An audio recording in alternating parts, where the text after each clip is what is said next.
Tema renungan firman Tuhan untuk renungan hari ini adalah saksi mata kesetiaan Tuhan dan keandalan janji-janjinya yang tidak berubah.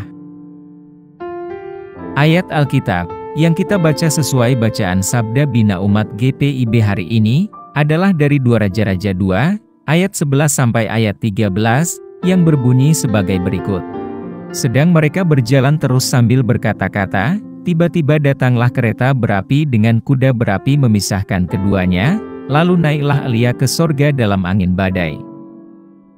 Ketika Elisa melihat itu, maka berteriaklah ia, "Bapakku, Bapakku!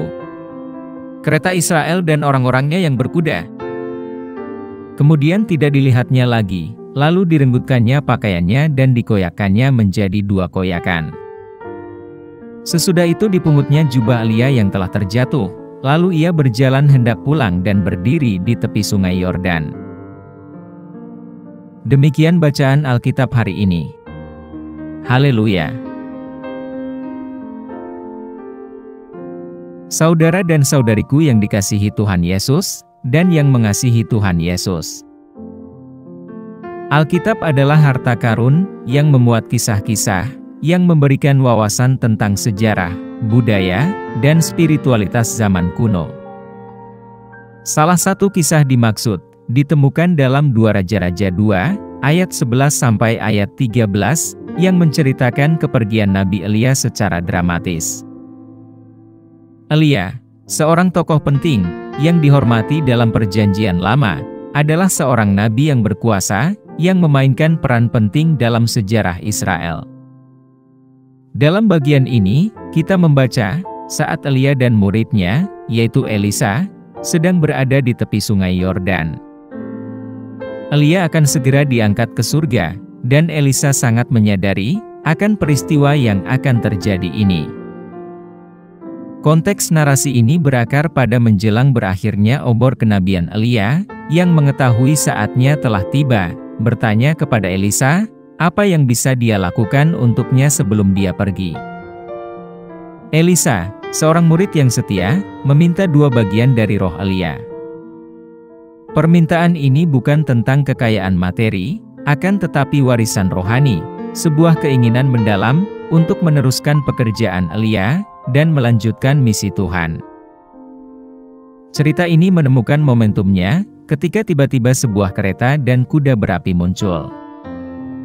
Unsur-unsur ilahi ini kemudian memisahkan Elia dari Elisa, dan Elia diangkat ke surga dalam angin puyuh. Elisa menyaksikan peristiwa yang menakjubkan ini, dan berseru dengan sedih, "Bapakku, Bapakku! Kereta Israel dan para penunggang kudanya!" Ia menyadari bahwa kereta kuda berapi, melambangkan kehadiran dan kekuasaan Tuhan, dalam proses mengangkatan Nabi Elia ke surga. Arti penting dari narasi ini terletak pada peralihan kepemimpinan kenabian dari Elia kepada Elisa, dan demonstrasi nyata akan adanya keterlibatan Tuhan dalam kehidupan umat pilihannya. Ini menggambarkan pentingnya bimbingan dan umat beriman yang menjalankan misi ilahi. Kisah ini juga menjadi pengingat akan keterlibatan Allah yang tidak pernah berakhir dalam kehidupan umatnya. Kereta dan kuda berapi melambangkan kehadiran Allah yang disertai momen-momen ajaib untuk menggenapi tujuannya. Apa pesan Tuhan untuk kita yang hidup di masa kini? Perikop dari 2 Raja-Raja 2 ayat 11 sampai ayat 13 yang menceritakan Nabi Elia yang diangkat oleh Tuhan ke surga dengan kereta kuda berapi menjadi pengingat yang mendalam akan kesetiaan Allah, ketidakberubahannya, dan juga akan keandalan janji-janjinya, sehingga menjadikannya sangat relevan bagi kita dalam konteks masa kini. Di tengah dunia yang berubah dengan cepat dan dipenuhi ketidakpastian, kita justru menemukan satu kepastian dalam sifat kesetiaan Tuhan yang tidak pernah berubah. Sama seperti Elisa yang menyaksikan kesetiaan Tuhan melalui peristiwa ajaib kepergian Elia, kita pun bisa menjadi saksi mata akan komitmen Tuhan yang tidak berubah terhadap umatnya. Ketika segala sesuatu di sekitar kita berfluktuasi, kita bisa berpegang teguh pada sebuah keyakinan bahwa karakter Tuhan tetap kokoh, dan kasih-Nya kepada kita itu kekal untuk selama-lamanya. Lebih lanjut, 2 Raja-Raja 2, ayat 11 sampai ayat 13, memberikan gambaran bahwa janji-janji Allah tidak bergantung pada waktu dan keadaan. Iman Elisa tak tergoyahkan, sama seperti Elia yang menjadi mentornya. Demikian juga kita, harus tetap tabah dalam menghadapi berbagai kesulitan. Janji-janji Allah, seperti halnya janji kehidupan kekal, masih dapat diandalkan saat ini, sama seperti pada zaman Nabi Elia dan Nabi Elisa dahulu. Kita dipanggil untuk menjadi saksi hidup akan kesetiaan Allah, ketidakberubahan kasih setia-Nya, dan keandalan janji-janji-Nya di dunia modern kita saat ini.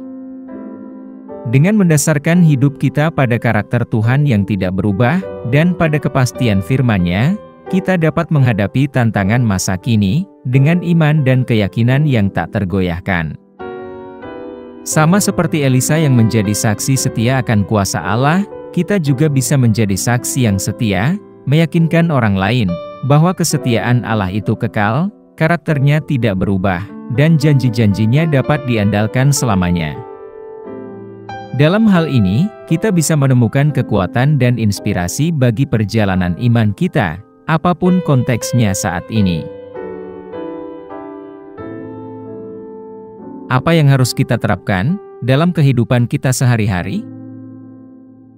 Kita harus mempercayai sifat kesetiaan Tuhan yang tidak pernah berubah, dan janji-janji-Nya yang tidak tergoyahkan, bahkan ketika dunia di sekitar kita semakin tidak menentu. Kita harus menemukan kekuatan dari kisah Elisa, menjadi gigih dalam iman kita, tahan menghadapi berbagai kesulitan, dengan keyakinan bahwa Tuhan tetap tabah melewati segala cobaan. Kita harus memiliki ketergantungan penuh pada firman Tuhan, sebagai satu-satunya yang dapat diandalkan. Percayalah bahwa janji-janji Tuhan, yang tetap sama dengan janji-janji Tuhan di masa lalu, khususnya janji kehidupan kekal melalui Kristus Yesus. Kita harus menjadi saksi hidup akan kesetiaan Tuhan. Biarkan hidup kita mencerminkan karakter Allah yang tidak pernah berubah, dan saksikan kepada orang lain betapa Allah itu setia dalam perjalanan kita. Kita harus mempertahankan kehidupan doa yang konsisten dan khusyuk, mohon bimbingan dan kekuatan Tuhan dalam segala keadaan. Kita harus mendapatkan bimbingan dari mentor yang dewasa rohani, dan juga memberikan dukungan dan dorongan kepada rekan-rekan Kristen lainnya. Proses mentoring ini harus berlanjut ke generasi berikut. Mari kita berdoa. Tuhan Yesus, kami berterima kasih atas kesetiaan-Mu yang tak berubah, dan akan janji-janji-Mu yang dapat diandalkan. Tolonglah kami, sebagai umat Kristiani, agar iman kami tidak tergoyahkan, menanggung cobaan dengan tekun, dan menjadi kesaksian akan kasih setia-Mu.